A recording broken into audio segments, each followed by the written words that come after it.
ऋषभ ने मानवी को फंसाने का पूरा प्लान तैयार कर लिया था और मानवी को इस बात की भनक भी नहीं थी। अगली सुबह मानवी जल्दी उठ गई थी। आखिर उसका ऑफिस में आज पहला दिन जो था और जिस मॉडल की वो असिस्टेंट बनी थी उसके बारे में उसने सुन रखा था कि वो बहुत नकचड़ी है, बात बात पर गुस्सा करती है। इसलिए मानवी गलती से भी कोई गलती नहीं करना चाहती थी। उसने जल्दी से अपने कपड़े पहन लिए और बाथरूम में घुस गई।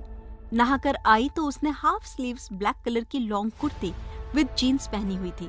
चेहरे पर मेकअप के नाम पर सिर्फ आंखों में काजल और अपने होठों पर पिंक लिप बाम। उसके होठ पहले से ही पिंक थे, इसलिए उसे लिपस्टिक लगाने की जरूरत ही नहीं पड़ती थी। कानों में बड़े बड़े झुमके और अपने बालों को खुला रखा था मानवी ने, जो उसकी कमर पर नागिन की तरह लहरा रहे थे। उसने अपना बैग लिया और जरूरी फाइल लेकर सीढ़ियां उतरने लगी। तभी उसे आरती जी मिली, जो हाथों में दही शक्कर लेकर आ रही थी। आरती जी ने उसे रोकते हुए कहा, अरे रुक जा मानवी, आज तेरा ऑफिस का पहला दिन है ना, तो दही शक्कर खाकर जाओ, इससे सब काम अच्छा होगा। मानवी ने मुस्कुराते हुए उनसे दही शक्कर खा लिया और तानिया के साथ ऑफिस के लिए निकल गई। तानिया भी मेहरा इंडस्ट्रीज में काम करती थी और मेहरा कंपनी का सीईओ रोहित मेहरा उसका बॉस होने के साथ फियांसे भी था। साल भर पहले ही दोनों ने परिवार की आपसी सहमति पर एंगेजमेंट कर ली थी। वहीं ऋषभ के सहगल मेंशन में आज ऋषभ भी जल्दी से तैयार होकर नाश्ता करके ऑफिस के लिए निकल गया था। आखिर आज उसे मानवी से मिलना जो था। अनुष्का उससे कुछ कहना चाहती थी, लेकिन उसने अनुष्का को बिल्कुल इग्नोर कर दिया, जिससे अनुष्का चिढ़ गई और उसने अपनी माँ अनीता को फोन कर दिया। इस बात से अनजान के ऋषभ ने पहले ही घर के नौकरों को उस पर नजर रखने के लिए कहा है। थोड़ी देर में तानिया मानवी को लेकर Sehgal group of companies and textile पहुंच गई, जिसकी दूसरी बिल्डिंग पर सहगल इंडस्ट्रीज लिखा हुआ था। मानवी इतनी बड़ी कंपनी को हैरानी से देख रही थी। उसके हाथ पांव कांपने लगे थे, ये सोचकर कि वो इतनी बड़ी कंपनी में जॉब करेगी। उसे घबराते देख तानिया उसके हाथ को अपने हाथ में लेकर बोली, देख मानवी, इसमें घबराने वाली तो कोई बात ही नहीं है। 1-2 दिन तुझे घबराहट होगी, लेकिन फिर यहाँ काम करने की आदत हो जाएगी तुझे। इसलिए इतनी बड़ी अपॉर्चुनिटी को अपनी नर्वसनेस के आगे हाथ से मत जाने देना। बी कॉन्फिडेंट, सब कुछ बहुत अच्छा होगा। उसकी बात सुनकर मानवी ने एक गहरी सांस ली और उससे गले मिलकर अंदर चली गई। वहीं तानिया भी अपनी कंपनी के लिए निकल गई। मानवी अंदर आई और रिसेप्शनिस्ट से जाकर निशा के बारे में पूछने लगी।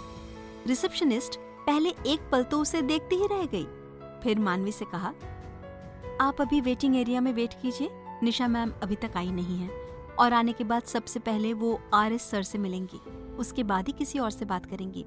तब तक आप इंतजार कीजिए प्लीज। मानवी हल्की मुस्कुराहट के साथ लॉबी में जाकर बैठ गई और निशा का इंतजार करने लगी। तभी वहां पर एक और लड़की आकर बैठ गई और मानवी की तरफ देखकर मुस्कुराने लगी, तो मानवी ने भी उसे एक मुस्कुराहट पास की। तभी वो लड़की उससे अपने आप को इंट्रोड्यूस करते हुए बोली, हाय, मेरा नाम पायल है और तुम्हारा? मानवी ने उससे हाथ मिलाते हुए कहा, हाय, मेरा नाम मानवी है। पायल मुस्कुराते हुए बोली, वाओ, अच्छा नाम है। तुम यहाँ किस पोस्ट के लिए आई हो? मानवी ने कहा, मैं यहाँ निशा परमार की असिस्टेंट की पोस्ट के लिए आई हूँ। और आप? पायल बोली, सीरियसली? मैं भी यहाँ उसकी ही मैनेजर की पोस्ट पर हूँ। चलो हम लोग दोस्ती कर लेते हैं, क्योंकि हम दोनों को एक साथ ही रहना है और उसे झेलना है। मानवी उसकी बात पर मुस्कुरा दी और उससे कहा, दोस्ती का तो ठीक है, लेकिन ये झेलने वाली बात कुछ समझ नहीं आई। तो पायल मुस्कुराते हुए बोली, हाँ, क्योंकि निशा परमार टॉप मॉडल भले ही हो, लेकिन एक नंबर की फ्लॉप पर्सन है। किसी से बात करने की तमीज नहीं है उसमें। अब तक तो उसकी न जाने कितनी असिस्टेंट और मैनेजर बदली जा चुकी हैं। ये तो मुझे भी नहीं पता। अब हमारी बारी है। पता नहीं इस औरत को मॉडल किसने बना दिया। चेहरे पर तो इतना मेकअप पुता रहता है कि इसका असली चेहरा भी किसी को याद नहीं। मैं तो 100% श्योर हूँ कि रियल लाइफ में ना इसकी शक्ल हातिम ताई वाली चुड़ैल से मिलती होगी।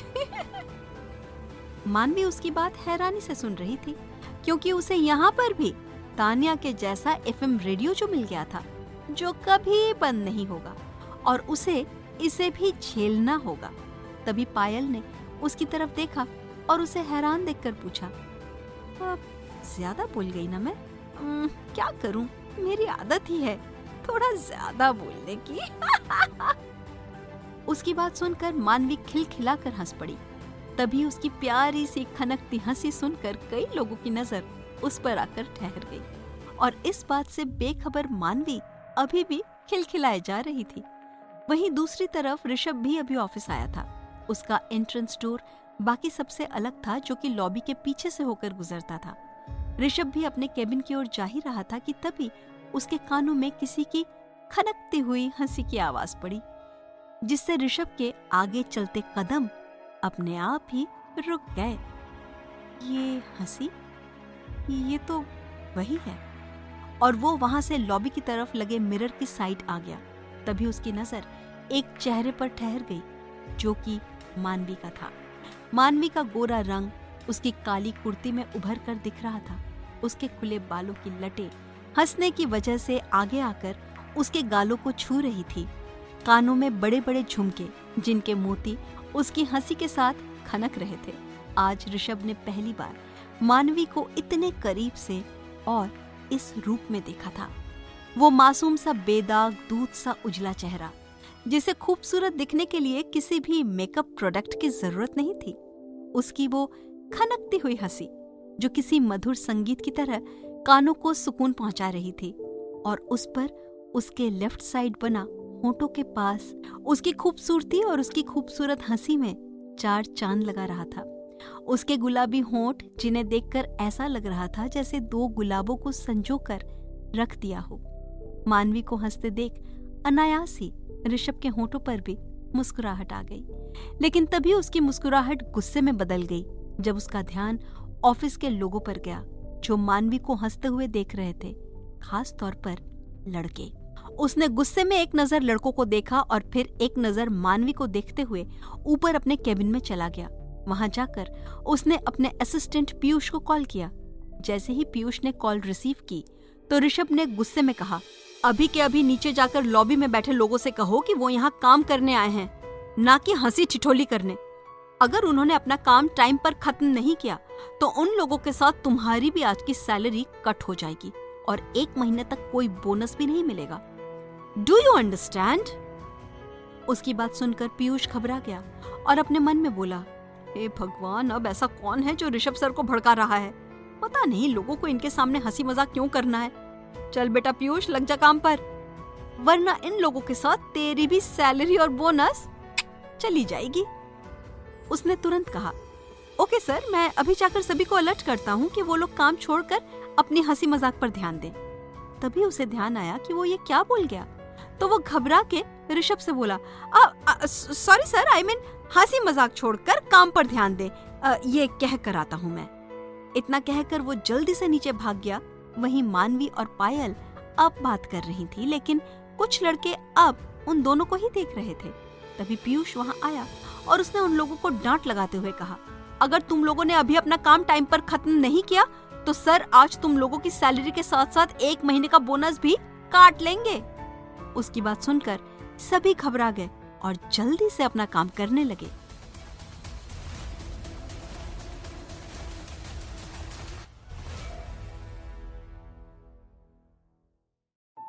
पायल बैठी बातें कर रही थी कि थोड़ी देर में निशा अपने हाई हील्स की टक टक की आवाज करते हुए एटीट्यूड के साथ चलकर अंदर आई।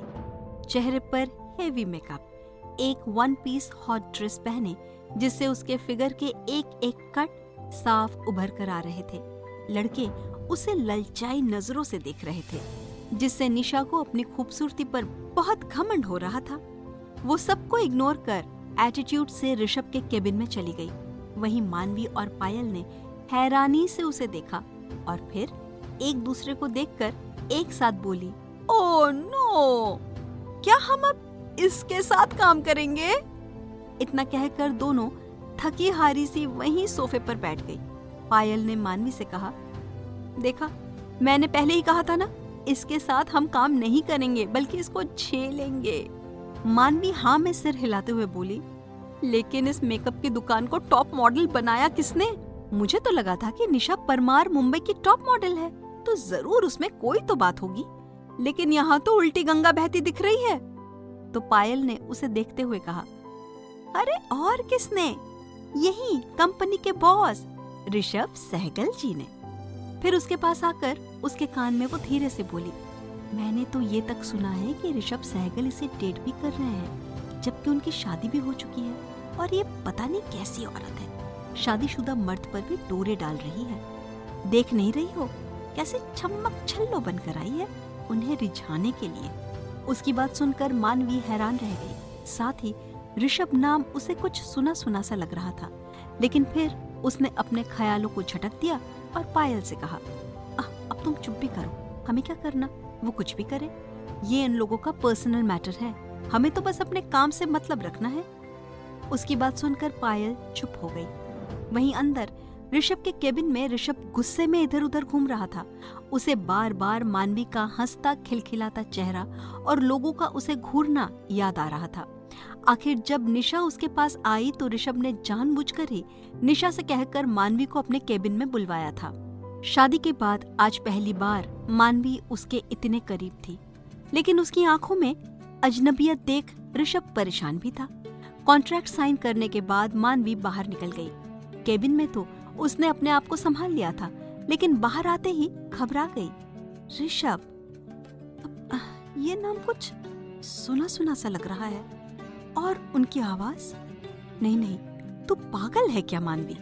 उस दिन उन्होंने तेरा चेहरा देख लिया था, अगर ये वही होते तो तुझे पहचान नहीं जाते।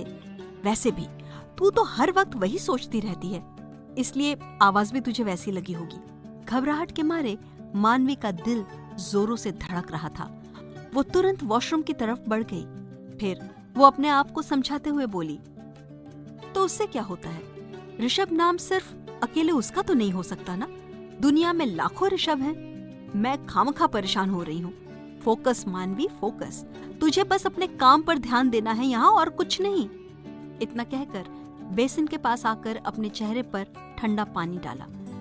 जब उसे कुछ अच्छा महसूस हुआ तो वो अपने चेहरे को अपने दुपट्टे से साफ करते हुए वॉशरूम से बाहर जाने के लिए पीछे मुड़ी कि तभी अचानक से उस वॉशरूम की लाइट चली गई और पूरे वॉशरूम में अंधेरा छा गया, जिसमें कुछ दिख भी नहीं रहा था। इस तरह अचानक लाइट चले जाने से मानवी एकदम से घबरा गई। उसके चेहरे पर डर दिखने लगा। उसे बचपन से ही अंधेरे से डर लगता था। उसने खुद से कहा, ये अचानक लाइट को क्या हुआ? इसे भी अभी जाना था क्या? फिर कुछ सोचकर घबराते हुए एक हाथ अपनी कमर पर और एक अपने माथे पर रखते हुए बोली, ओह नो, मेरा फोन और पर्स तो पायल के पास है। अब क्या करूं? इस अंधेरे में कुछ दिख भी तो नहीं रहा। पता नहीं दरवाजा किधर होगा। वो अपने हाथों को आगे करके वहां हर एक चीज को महसूस करते हुए आगे बढ़ने लगी, पर तभी उसे अपने पास किसी की मौजूदगी महसूस हुई। वो कुछ समझती या करती कि तभी किसी शख्स ने पीछे से आकर उसकी कमर पर अपने दोनों हाथों को लपेटते हुए उसे अपनी बाहों में भर लिया। मानवी बुरी तरह घबरा उठी। बड़ी मुश्किल से उसके मुंह से निकला, कौन है यहाँ? पर तभी उसे एक जानी पहचानी सी परफ्यूम की महक, साथ ही अपने पास से तेज चलती हुई सांसें महसूस हुई, जिन्हें पहचानते ही उसकी आंखें बड़ी हो गईं। ये परफ्यूम की खुशबू, ये महकती हुई सांसें, इन्हें वो कैसे भूल सकती थी? ये वही महक थी जो 1 महीने पहले शादी के वक्त उसने महसूस की थी, जो उस शख्स के जिस्म से आ रही थी जिससे उसकी शादी हुई थी। ये छुअन, ये भी तो बिल्कुल उसी के जैसी थी। ये टच भी बिल्कुल वही है। क्या ये वही है जिससे मेरी? नहीं, ये नहीं हो सकता। ये सोचते हुए मानवी का दिल जोरों से धड़कने लगा। उसका दिमाग ब्लैंक हो चुका था। वहीं दूसरी तरफ वो शख्स कोई और नहीं बल्कि ऋषभ था, जो कि निशा से बाथरूम में जाने का बहाना बनाकर बाथरूम में घुस गया था ताकि वो उसके केबिन से भाग जाए। और हुआ भी ऐसा ही। ऋषभ के जाने के बाद निशा उसके केबिन से निकल गई। इसके बाद ऋषभ तुरंत ही अपने केबिन से बाहर निकलकर मानवी के पीछे आया था। वही मानवी जो कि ऋषभ की मौजूदगी से एक पल के लिए घबरा गई थी, वो जब बाथरूम की तरफ आई तो ऋषभ ने उसका पीछा किया।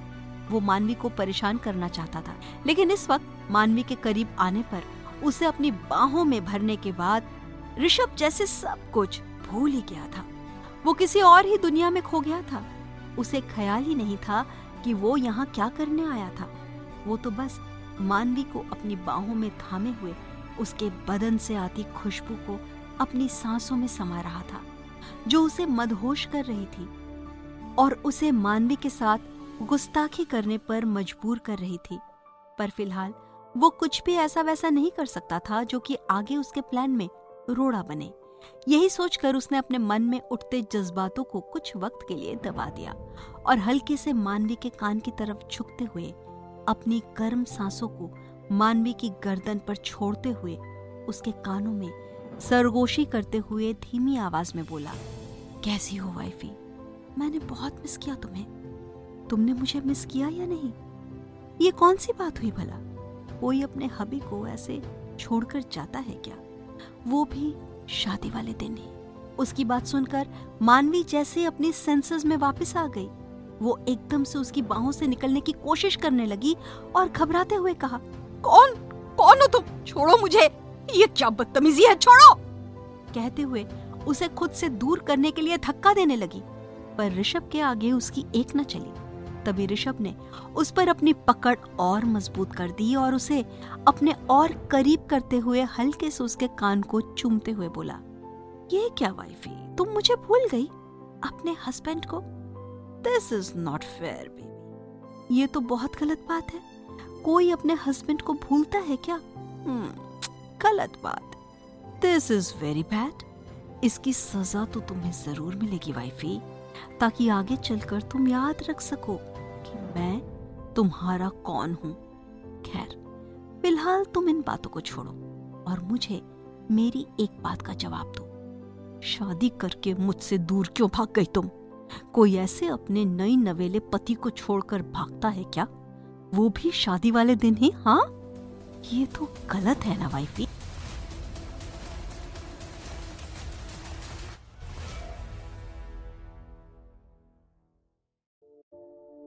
मानवी उसकी बातें सुनकर घबरा गई। वो लगातार उसके हाथों को अपने पेट से हटाने की कोशिश कर रही थी। वहीं ऋषभ अपनी पकड़ मजबूत करता जा रहा था, जिससे उसकी कोशिश कामयाब नहीं हो रही थी। उसने घबराते हुए ऋषभ से कहा, देखो, मैं तुम्हें नहीं जानती, इसीलिए अपनी बकवास बंद करो। मुझे नहीं पता तुम किस शादी की बात कर रहे हो। प्लीज मुझे जाने दो। यूं इस तरह मेरे साथ बदतमीजी करके तुम बहुत गलत कर रहे हो। मैं अभी तुम्हारी शिकायत ऋषभ सर से कर दूंगी, तो वो तुम्हें छोड़ेंगे नहीं। इसीलिए अच्छा यही होगा कि तुम चुपचाप यहाँ से चले जाओ। उसकी बात सुनकर ऋषभ मुस्कुरा उठा। वो उसकी शिकायत करने के लिए उसी के पास जाएगी, ये सोचकर वो मानवी से कुछ कहने ही वाला था कि तभी अचानक से ऋषभ का फोन बज उठा, जिससे उसकी फ्लैशलाइट ऑन हो गई और वॉशरूम में हल्का सा उजाला हो गया। मानवी पीछे पलटने की कोशिश करने लगी। वहीं इस तरह फोन की लाइट जलने से ऋषभ भी थोड़ा घबरा गया, क्योंकि उसके शर्ट की पॉकेट में फोन होने की वजह से उसकी लाइट उसके चेहरे की तरफ ही पड़ रही थी, जिससे साफ था कि अगर मानवी उसकी तरफ पलट जाती तो उसका चेहरा वो देख लेती। पर फिलहाल ऋषभ ये नहीं चाहता था, क्योंकि उसने मानवी के लिए कुछ और ही प्लान कर रखा था। यही सोचकर उसने एकदम से घूमते हुए मानवी को हल्का सा धक्का दिया, जिससे मानवी आगे की तरफ झुक गई और ऋषभ जल्दी से वॉशरूम से बाहर निकल गया। उसके जाते ही वॉशरूम में फिर से अंधेरा हो गया, पर मानवी इस बार तेजी से बाहर निकलने की कोशिश करने लगी और वो दरवाजे तक भी पहुंच गई थी कि तभी लाइट आ गई, जिससे मानवी चौंक उठी। मानवी ने अपनी नजरें घुमाकर इधर उधर देखा, लेकिन उसे कोई नहीं दिखा। पूरे वॉशरूम में वो अकेली थी। वो हैरानी से चारों तरफ देखने लगी। वो एकदम दीवार से लगकर खड़ी हो गई और घबराते हुए खुद से बोली, वो यहाँ है। वो सच में यहाँ आया था।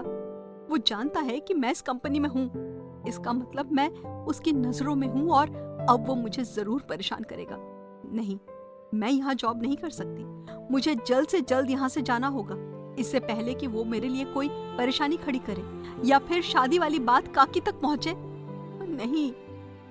इतना कहकर वो वॉशरूम से निकलने लगी। तभी उसे याद आया कि उसने ऋषभ की कंपनी के साथ कॉन्ट्रैक्ट पेपर साइन किए हैं, जिसके बेस पर वो 1 साल तक इस कंपनी को नहीं छोड़ सकती थी।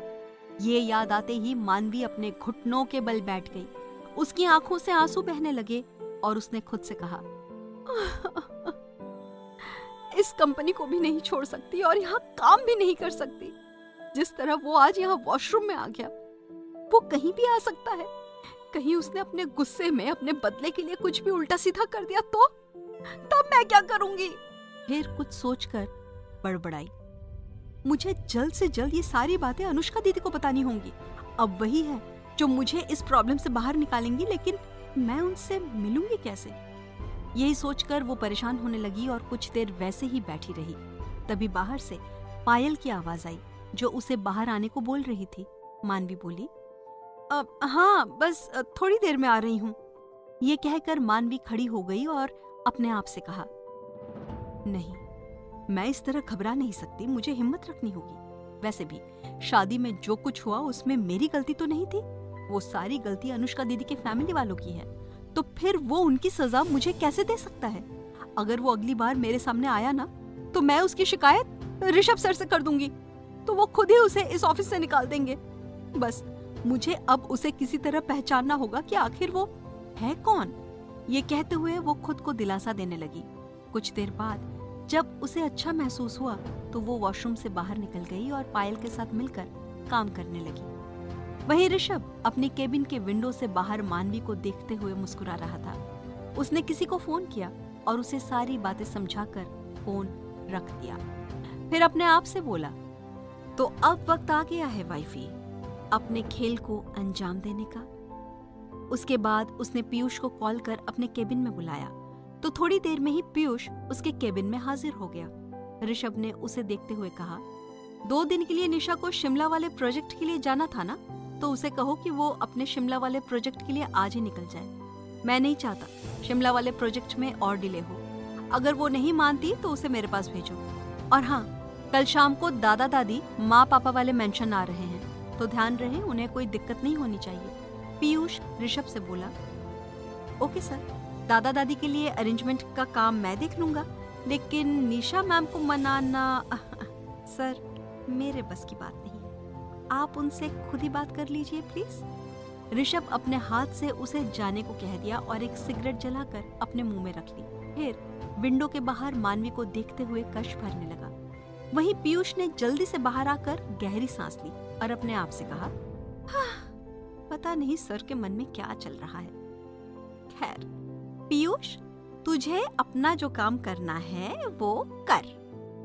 वो जल्दी से निशा के पास चला गया जो अपने लिए ड्रेसेस चेक कर रही थी।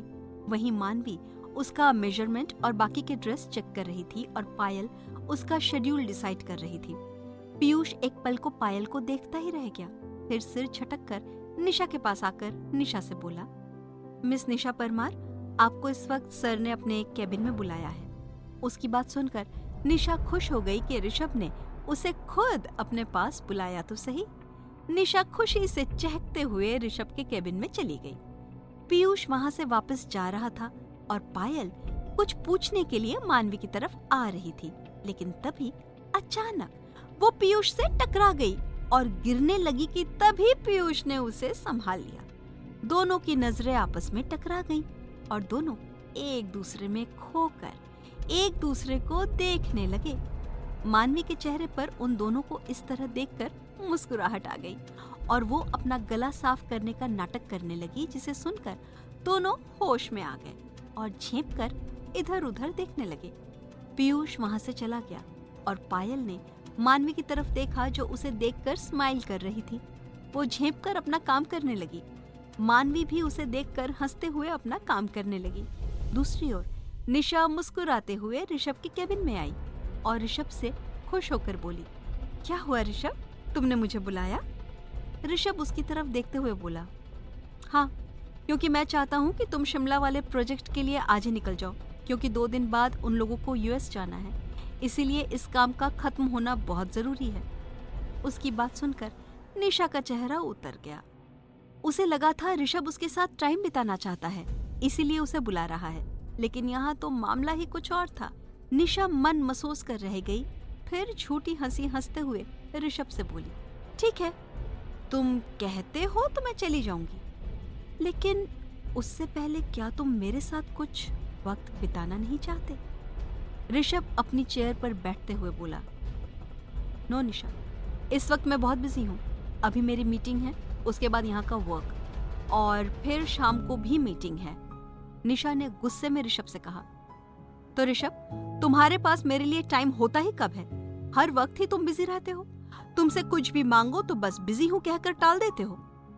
ऋषभ निशा की तरफ देखते हुए बोला, ओके फाइन, तुम चाहो तो हम रात को साथ में डिनर कर सकते हैं। अब इससे ज्यादा मैं कुछ और नहीं कर सकता तुम्हारे लिए।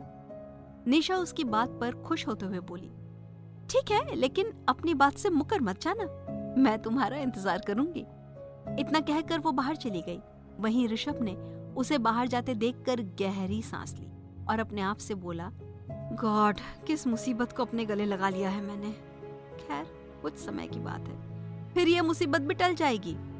अब जो काम हाथ में लिया है उसे अधूरा छोड़ना ऋषभ सहगल को शोभा तो नहीं देता।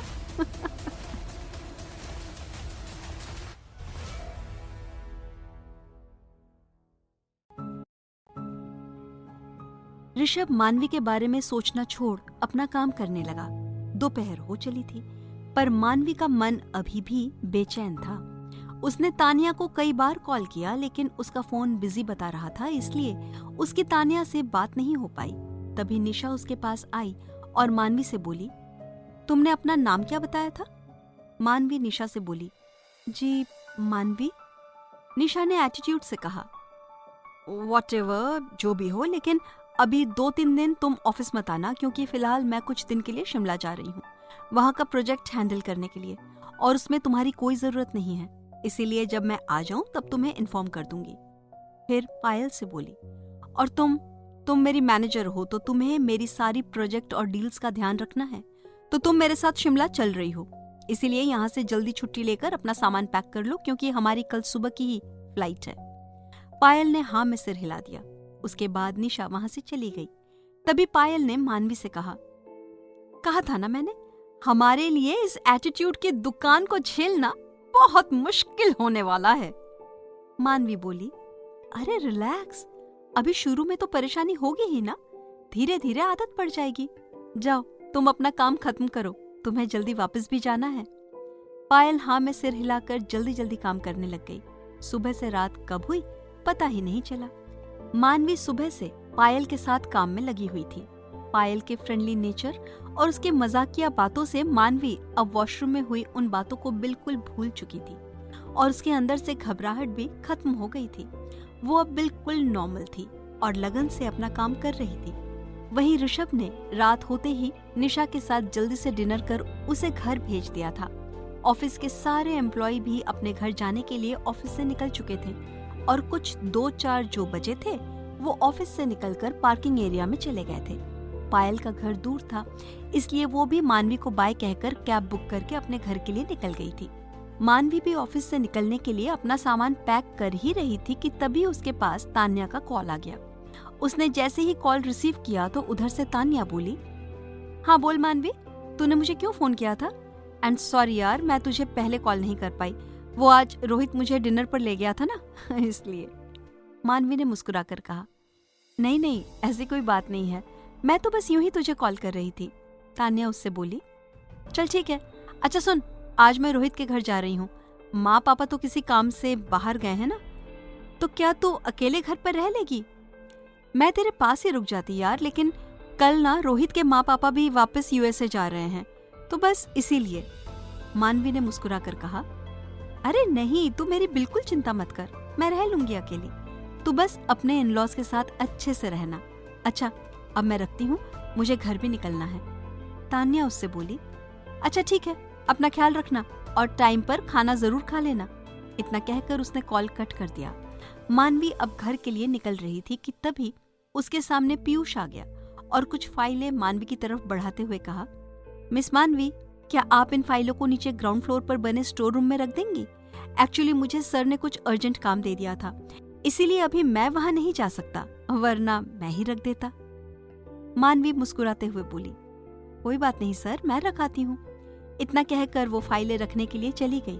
उसके जाने के बाद पीयूष ने अपने फोन से किसी को फोन लगाया और जैसे ही कॉल रिसीव हुआ तो पीयूष बोला, काम हो गया है सर, जैसा आपने कहा था मैंने बिल्कुल वैसा ही किया है। उधर से ऋषभ ने मुस्कुराते हुए कहा, ठीक है, तुम्हारा काम खत्म हुआ, अब तुम जा सकते हो।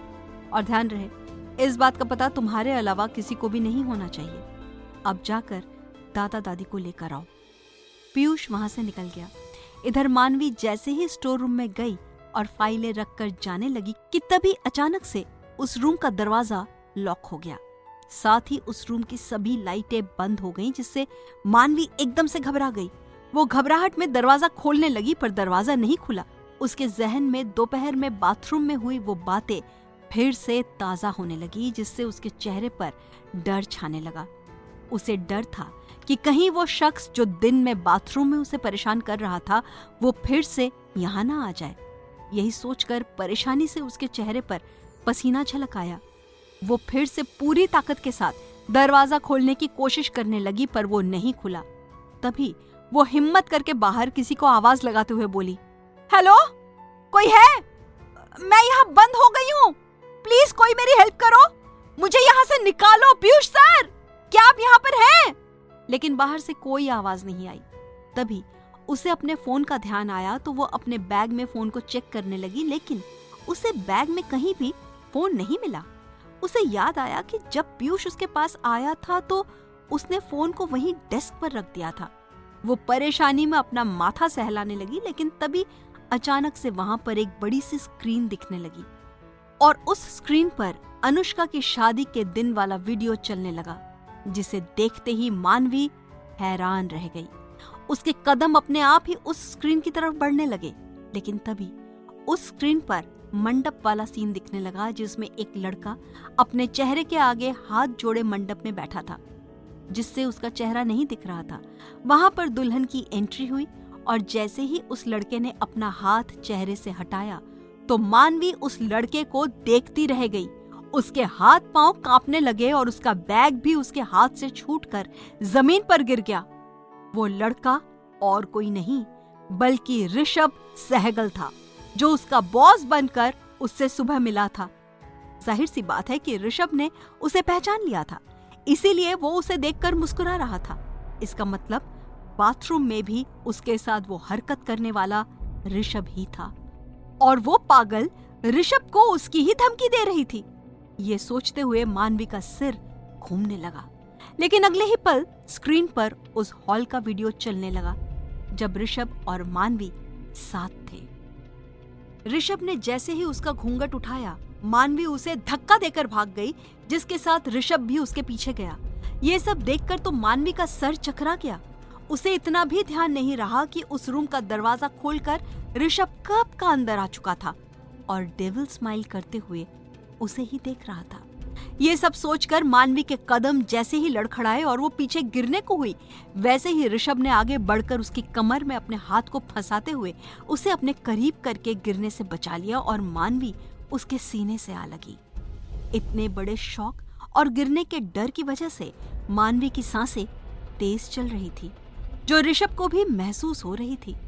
वहीं मानवी किसी के सीने से लगे रहने से अचकचा गई और उसने जैसे ही दूर होकर अपना चेहरा ऊपर उठाया तो ऋषभ को देखकर हैरान रह गई।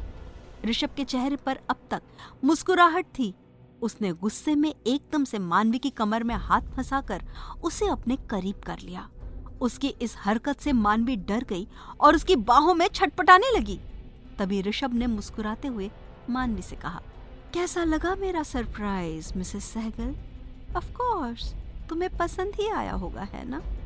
मानवी उसकी बाहों से छूटने की कोशिश करते हुए बोली, प्लीज मुझे जाने दें। आप ऐसा क्यों कर रहे हैं सर? मैंने तो कुछ भी नहीं किया है, ना ही आपको कभी परेशान किया। फिर ऐसा क्यों? ऋषभ ने मुस्कुराते हुए कहा, मैं ऐसा क्यों कर रहा हूँ? ओके, तो ये सब इसलिए ताकि मैं तुम्हें याद आ जाऊं, क्योंकि तुम तो मुझे ऐसे भूल गई जैसे लोग अपने घर के बेकार सामान को भूल जाते हैं और उससे बाहर निकालकर किसी दूसरे को दे देते हैं, जो कि तुमने भी किया। और रही बात तुम्हारे कुछ ना करने की, तो फिर वो गुस्से में बोला, तुम्हें अंदाजा भी नहीं है कि तुमने किया क्या है। तुमने शादी जैसे पवित्र बंधन को मजाक बनाकर रख दिया, सिर्फ कुछ पैसों के लिए। मैं तो सोचता था कि मिडिल क्लास लड़कियों के लिए उनके रिश्ते और रीति रिवाज, उनका आत्मसम्मान बहुत मायने रखता है, लेकिन तुमने मुझे गलत साबित कर दिया। साथ ही मुझसे शादी करके मुझे छोड़कर किसी और के हवाले ऐसे कर दिया जैसे कोई कचरा था मैं। तुम जानती भी हो कि मैं कौन हूँ? तुम्हारी हिम्मत कैसे हुई मेरे साथ इतना बड़ा धोखा करने की?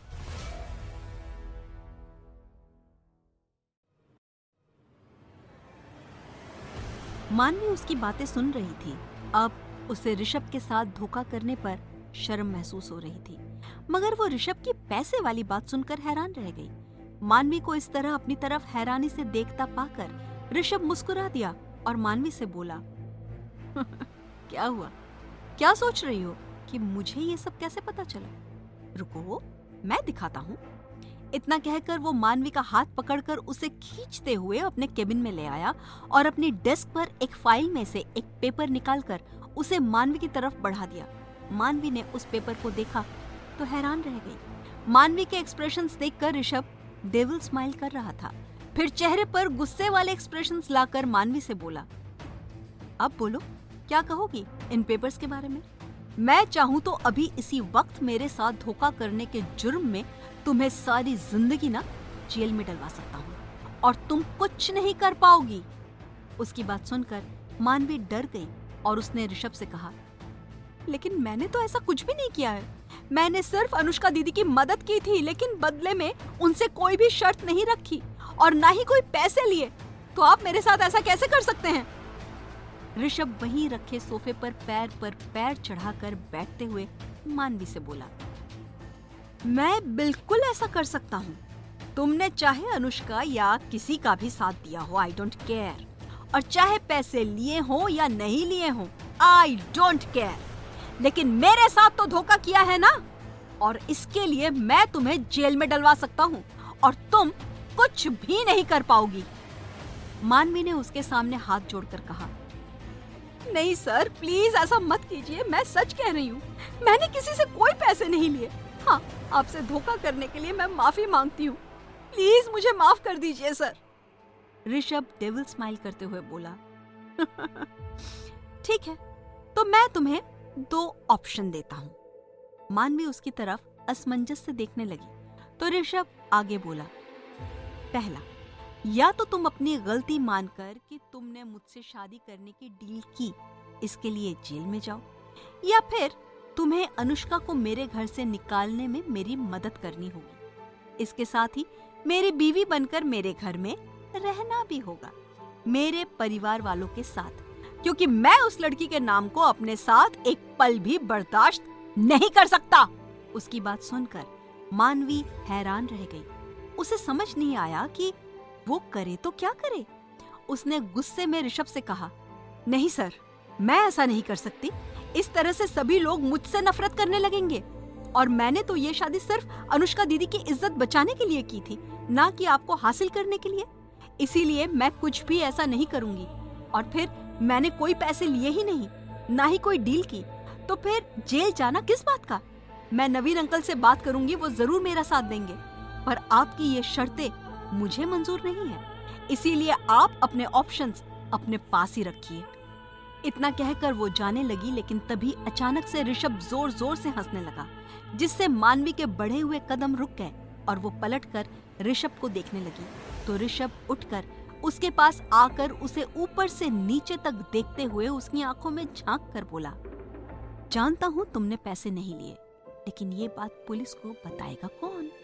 उन्हें सिर्फ वही पता चलेगा जो मैं चाहूंगा। वैसे भी इन पेपर्स पर तुम्हारे साइन हैं, तो तुम कुछ भी बोलो या वो तुम्हारे सो कॉल्ड अंकल जी कुछ भी बोले, उससे किसी को कोई फर्क नहीं पड़ेगा।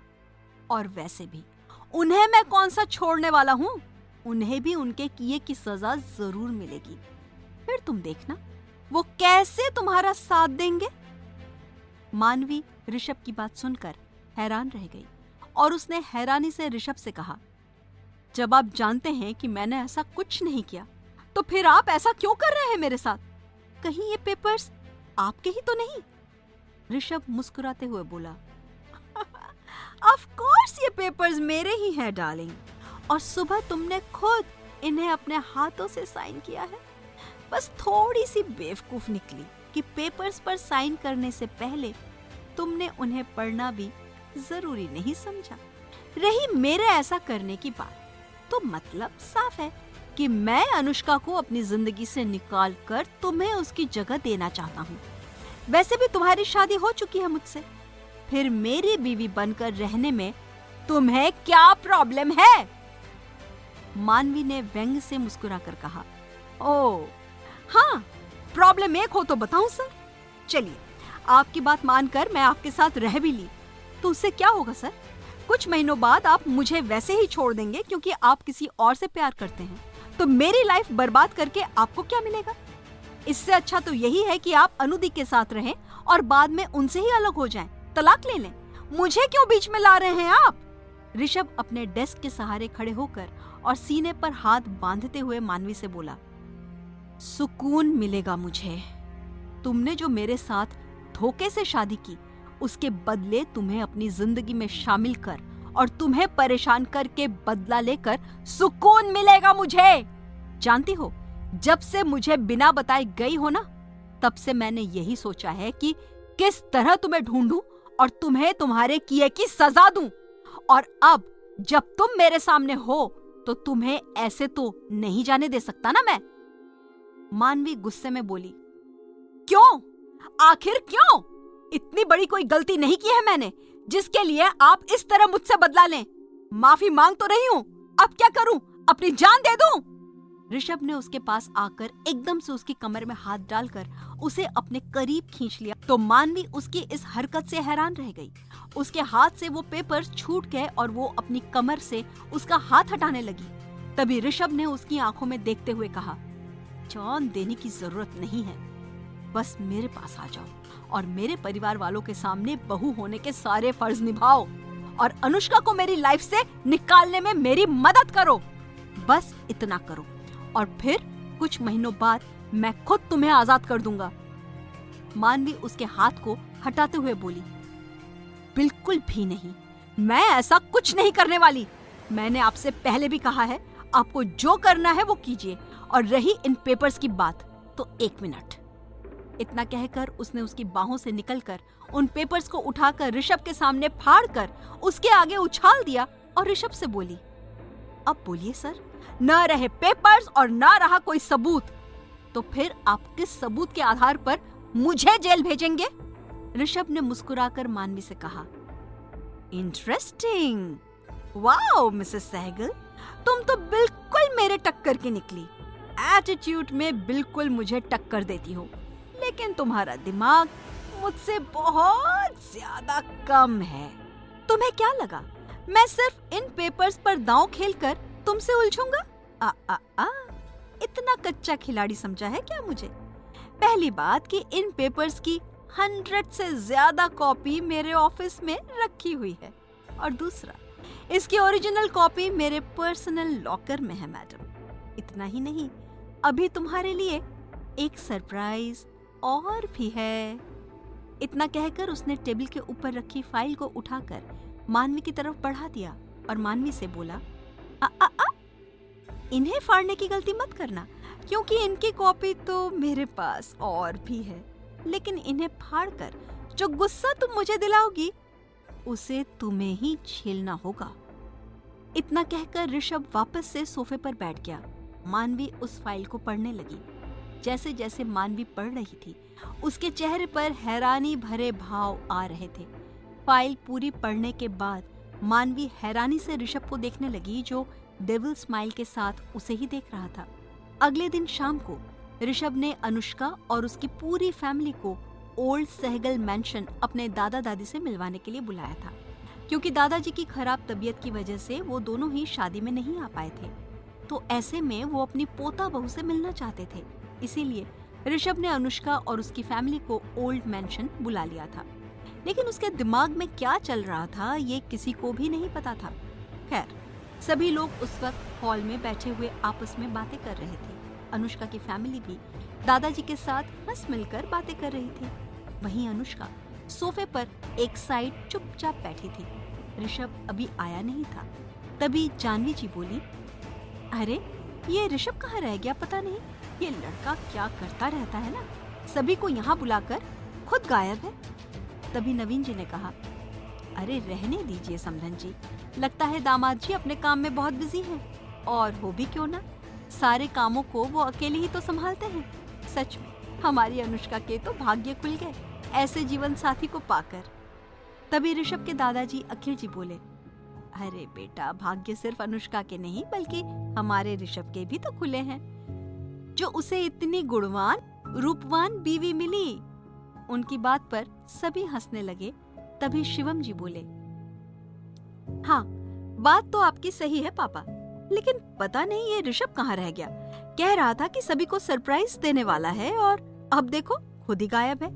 1 मिनट, मैं उसे अभी फोन करता हूँ। इतना कहकर वो अपना फोन निकालकर ऋषभ का नंबर डायल करने लगे कि तभी दरवाजे से एक आवाज गूंजी, एक और सरप्राइज है आप सबके लिए। अनुष्का ने जैसे ही दरवाजे की तरफ देखा, उसके पैरों तले से जमीन खिसक गई।